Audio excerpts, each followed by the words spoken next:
Good morning and welcome to this morning's reflection. Let's just take a moment to be still and let any anxiety that we have about today, just let it drift away and come into this place of stillness.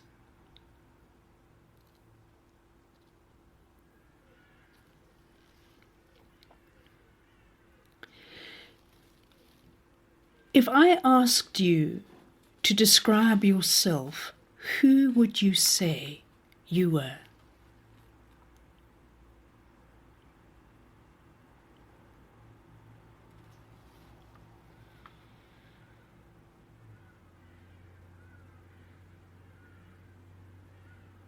If I asked God to describe you, who do you think He would say that you were?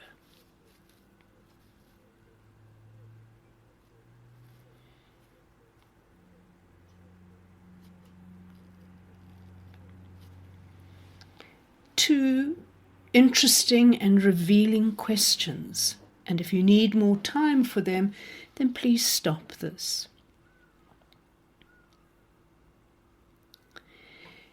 To be interested in who we are, in all of our messy glory, is a way of loving ourselves and loving God, the God who created us and who loves us. We are a product of love, and it is love that heals us, not logic. Most of the deep problems of life are in fact issues of love. So if we want to heal, we must come to a place of accepting love, especially the deep, deep love of God. As we become curious about who we are, we may think, "Sjoe, I'm sommer mos baie complex. I'm very complicated." If we come to understand ourselves more, then the problems of life would be far less surprising. When we try to understand ourselves, we must be willing to stand in the tragic gap, holding the tension between the person we so want to be and the person that we do not want to be, that part of ourselves that we dislike or that we reject. We need to not take sides where there's a deep inner conflict. We need to be able to stretch ourselves to embrace the paradox of who we are. Our deeply disturbing inner conflicts are creative places, so don't try to resolve them too quickly. Give each side a voice.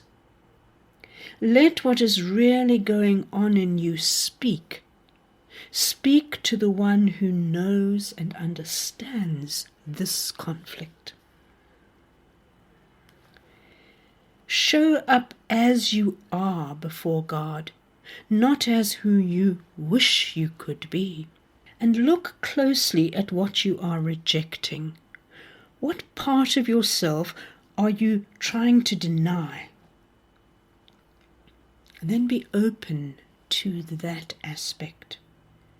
Try to see the value in the so-called problem. If we do not do this, we split ourselves into good parts and bad parts. Right from an early age, we decide who we are going to be and who we are not going to be. I might say that I want to be a person who does not stereotype others easily.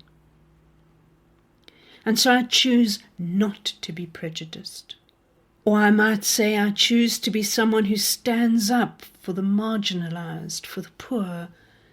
I stand up for what is just, and therefore I set aside the person that would be unjust. But the problem is that prejudice and injustice don't go away simply because I don't choose them.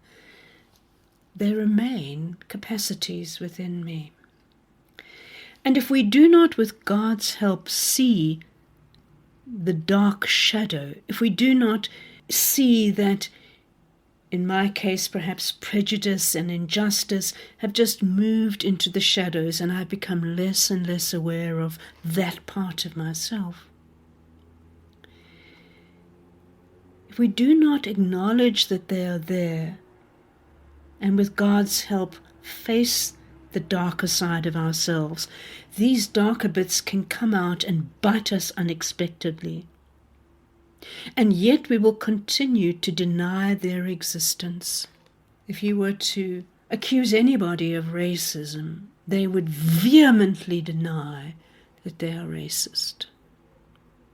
And in that vehement denial is a problem, because they're not open to the reality of the dark side of themselves, which is racist. And so this dark side of ourselves expresses itself in a very much more subtle way. Every person you meet has within them the opposite of who they present themselves to be. As we allow God to show us who we truly are, we will be shocked and challenged by that view. Think for a moment, what is it about your character that you are most proud of?